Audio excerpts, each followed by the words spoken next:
It's personal between me and you, and I'm going to do you some serious harm, you big stiff idiot.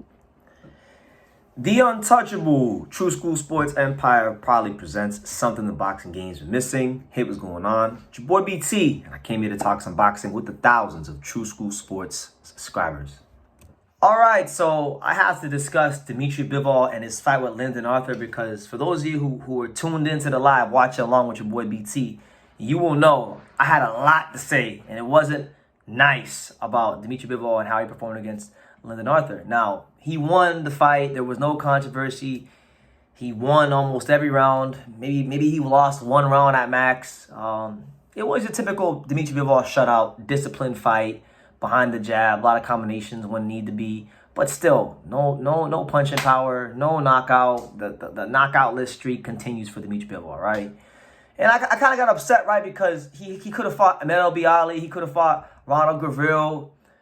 And in my humble opinion, I know Lyndon Arthur was technically the IBO champion. He could have fought Alexander Gvozdyk as well, but of the available options, Lyndon Arthur was hands down the softest option out of all of them because I've watched Lyndon fight. He's a solid fighter, ranked, had that win over Anthony Yarde a couple years ago in their first fight, but very limited, got a decent jab, not much of a right hand, textbook British style, not a whole lot with him. So I knew this was going to be quite possibly the biggest mismatch in the card. And if it wasn't for Jaya Bataya and Ellis Soro, that would have been the case. But Bivol, I think in this fight was trying to get the knockout. I thought he threw a lot of combinations. I don't think he could have knocked out Lyndon Arthur for a lack of trying. But man, bro, this guy doesn't got no power like that, man. And I'm trying not to get into I'm trying not to do what I did when he fought Umar Salamov. Because I remember when he fought Umar Salamov, it was very similar to this kind of a fight.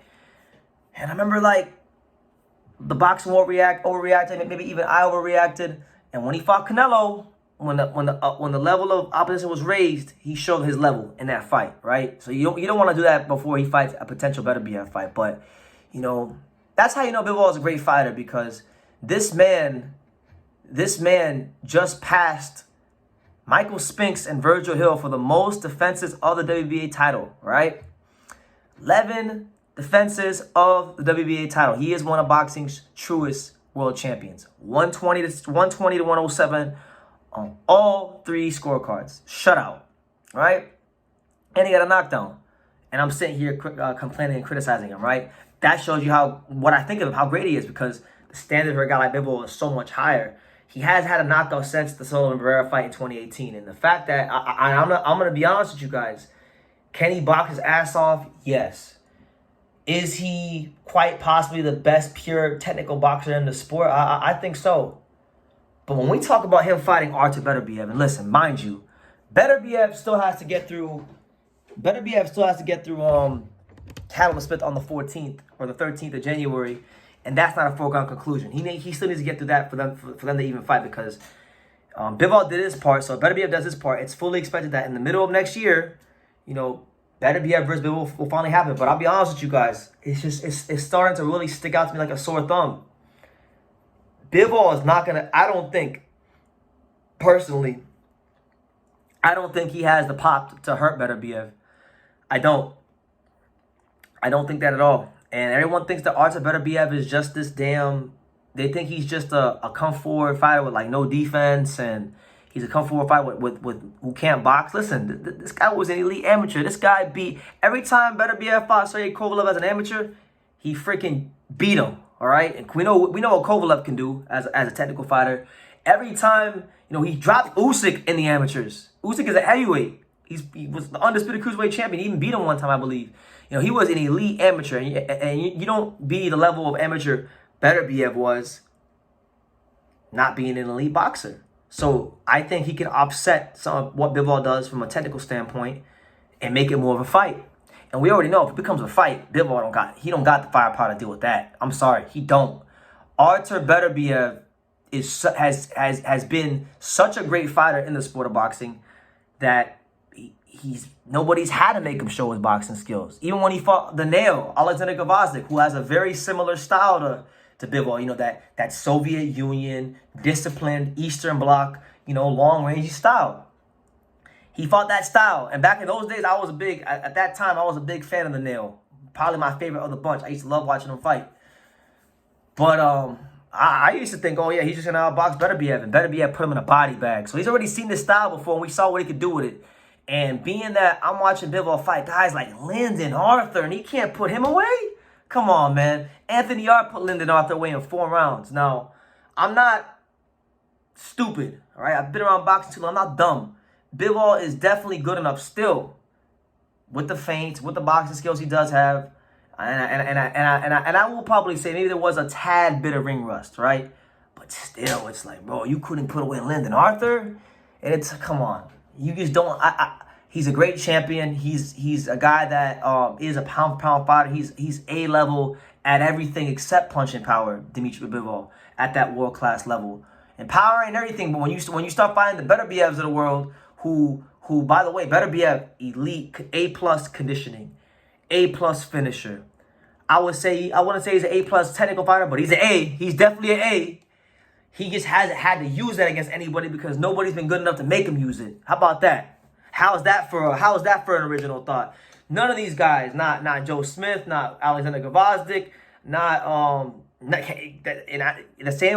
the same case with Callum Smith. Callum Smith isn't good enough to do it. Not Marcus Brown. Not none of these guys. Adam Denny's, Hot Rod, all these guys that Beterbiev has fought.